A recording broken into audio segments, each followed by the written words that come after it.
Ladies and gentlemen, SideStrafe back with another look at Armored Warfare. Today I've got 3 highlights for you featuring reconnaissance and infantry fighting vehicles of the game. We're going to start things out with the British FV101 Scorpion. Now this bad boy in the right hands is absolutely lethal. So lethal, in fact, that I think a lot of people are crying for nerf. But hey, welcome to video gaming, where that's typically common practice. Now to counter that, we could say that this thing in the wrong hands is cannon fodder. It doesn't last a long time when taking hits, and especially when facing off against vehicles that are just as fast as you. Whether it's another Scorpion or an LAV-150 with its 20 to 25mm autocannon, you aren't going to stand much of a chance if you're taking direct fire, which is why you should pretty much be sticking to reconnaissance and harassment roles. You don't want to be taking a lot of direct fire if you can help it. Unfortunately, in this matchup, as you can see, things are starting to go a bit sideways for our team here. We don't have a whole lot of units left, and I'm out here by myself in the middle of this town, engaging an LAV-150. Incoming fire could be 20 or 25mm, depending on what kind of gun upgrade he's got. We're reloading. Slower rate of fire, obviously, but we do pack quite a punch with high explosive ammunition if we are able to make contact. Ignore the textureless bus there. It is alpha. Anyways, LAV-150 makes a turn to the left, unfortunately cutting his maneuverability in half, and we are able to dispatch him with ease. Next up, the M113. This is a Vietnam-era armored personnel carrier, and in this case it's equipped with an autocannon, and it can pack a punch. Again, in the right hands, it's not too bad. It is one of the starter vehicles in Armored Warfare, and it can be enjoyable, but as you can see here, he's on the run. We are taking fire from a contact on the right while we drive uphill. I decided to not worry about that contact right and continue pursuit of the M113 through the town here. You can see that we're now going to be in a bottleneck, which is going to present me with an easy target. He's down with the 76mm high explosive round. Next contact, LAV-150, once again with its autocannon. One of my favorite low-tier vehicles, and we'll talk a little bit more about that in the next matchup. But we're moving in to engage. Still have a decent amount of hit points for a reconnaissance vehicle. First shot out is a miss. Near collision here. Actually hits him a little bit as we skirt off and continue to move forward.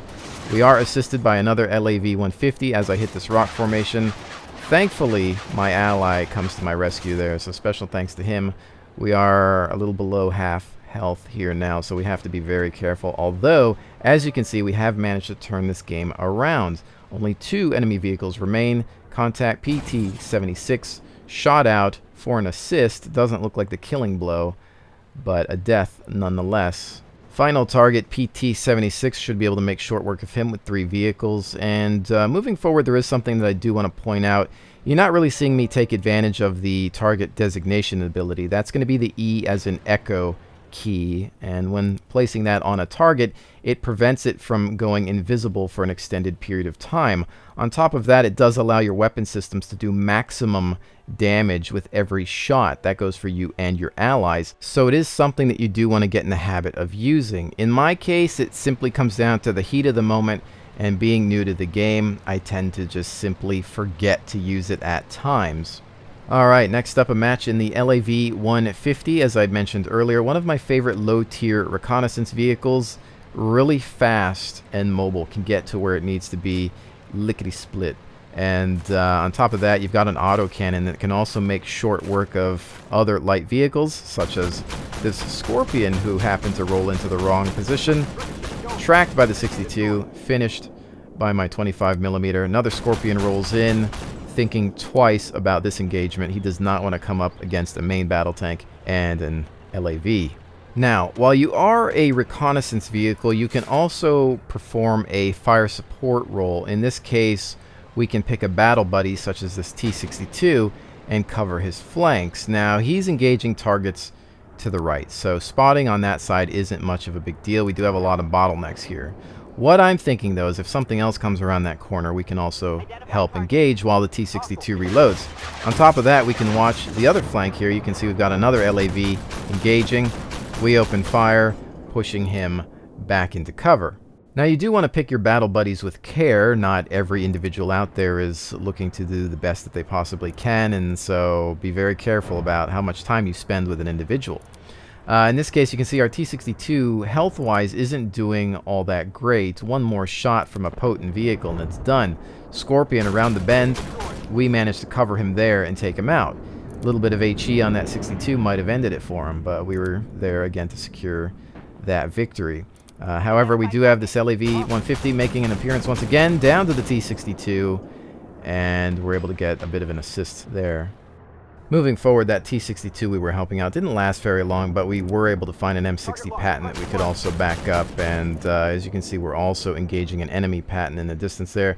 We do mark him, and he is able to be engaged by other targets. T-62 moves up on our flank. We take massive damage. Can't take another one like that, either from a main battle tank or even smaller fire from light vehicles. Another M60, I think, out in the distance on that side. We're going to need to get into cover, though, because one more shot will finish us. But you can see here where maneuverability can be an issue with these wheeled vehicles. You can't just spin around in place like you can with a tracked tank. But in this situation, we do manage to get into some cover, allowing that M60 to engage the T-62 threat. Sadly, he doesn't last very long. We do come across another M60, finishing him with some rear armor shots. Again, this vehicle can take out tanks as long as you're aiming at the weak points. T-62 rolling in, misses, saving my life. Thankfully, the rest of the team shows up and finishes the job. That was a close call there, but another good example of how a reconnaissance vehicle can also act as fire support. Again, you want to try to focus on spotting primarily, not shooting if you can help it, and just keeping targets lit for main battle tanks, but it's not a bad idea to open fire on threats, as you saw there. Alright, final match of the day featuring the French AMX-10P. This is a infantry fighting vehicle, or APC of sorts. It is able to carry troops in the back in reality, obviously not in the game, but here you kind of want to use it as a harassment tool. It doesn't have the sight range of the LAV. It does have a bit higher rate of fire, as you can hear, but it just does not pack a punch. On top of that, it's usually a bad idea to face off with a chieftain main battle tank. Not something I recommend. Let's just say that mistakes were made this day, that being the first. I remember hoping that I would have some allied tanks on the way, but sadly that just simply wasn't the case, at least for now, and so what I have to do is watch his movement and use my maneuverability and speed to get out of harm's way. And while you are tracked, it doesn't necessarily mean you've got the greatest maneuverability. The LAV-150 I find to be a fine vehicle just because it has that great forward speed. This one is pretty good in a straight line, but when it comes to turning, your radius is still a bit wide, so I would recommend equipping your driver with the hull turn ability when possible, just to give it that extra edge. Here you can see we're coming up on that chieftain's flank. Shots into the back, a little bit of damage, but as you can hear, the gunner saying no pen quite often, so we need to back up. We move around, and we now run into an M60 patent tank. Taking a frontal shot there at an angle. Not massive damage, but it does take out our gunner. I purposely decide to not use my health pack on the gunner just because I don't want to lose my driver at some point, because if I do, then I'm completely out of action. Although if I even take one more shot from an MBT, I probably won't last long anyway. However, with that said, re-engaging the chieftain there, pulling away from that battle, we do come across what seems to be an M60 patent out in the distance. And so I look to help with that engagement. We've got two other M60s on our side fighting to capture their point as well. So target locked. You can see here, even without a gunner, we are able to make short work of that patent rear armor with 20 mil. A couple more shots out on the chieftain. My target designation ability is on cooldown, so I'm unable to mark. And as you can see, they are near 50% on capping our base. I head out. It is time to enter Rambo mode here. We have to reset these son of a guns. Shots out, 20 mil in every single target there. You've got two main battle tanks as well as a light tank. And we managed to come around here and meet up with our LAV-150.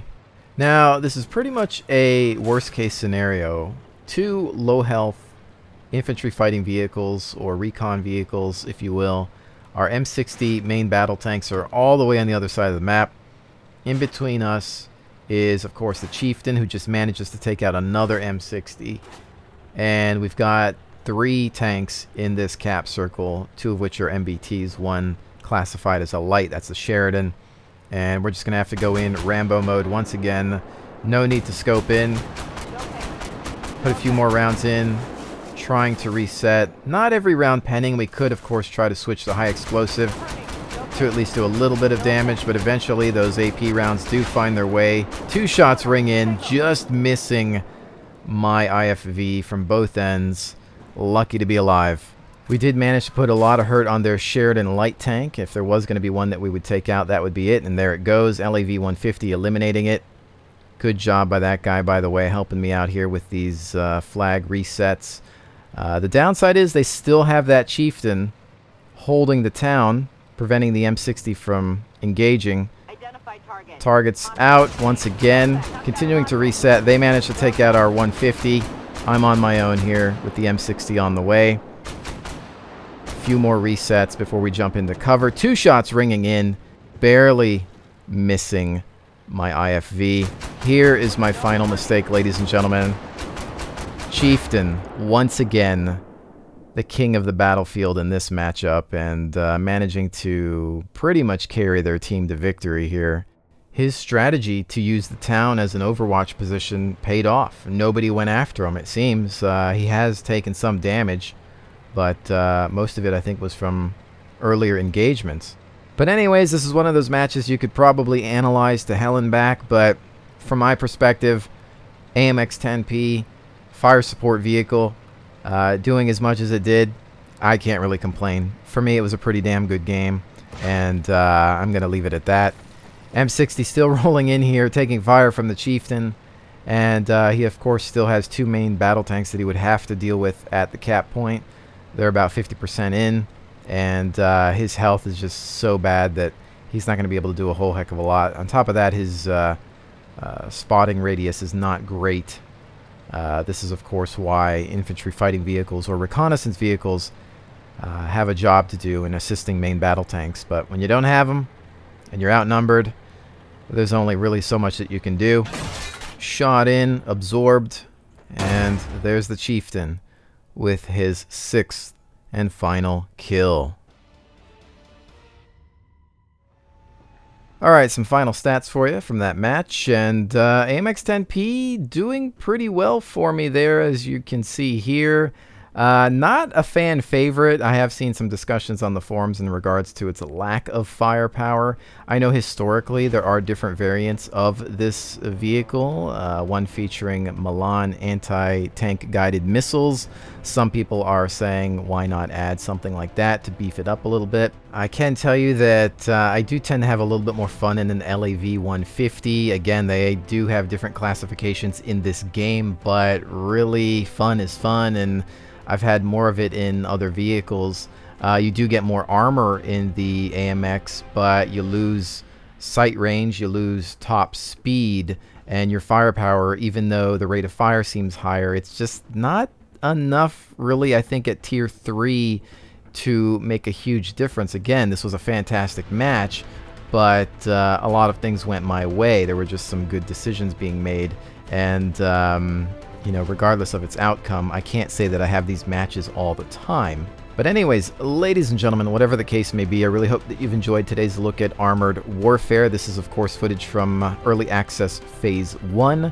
We are in a break period waiting for Phase 2, and while I don't have an ETA on that, I am looking forward to it. Thoroughly enjoying this title. Didn't think that I would, but it's definitely growing on me. I think that the tweaks that they're making to the World of Tanks-like formula are working. I'm just less frustrated coming out of the game, and I think if there is anything that frustrates me, it's just the thing that frustrates me about all online games, and it just comes down to the lack of teamwork. But with that said, thank you all so very much for joining me. Looking forward to bringing you a lot more Armored Warfare in the future, and I will definitely see you on the next one.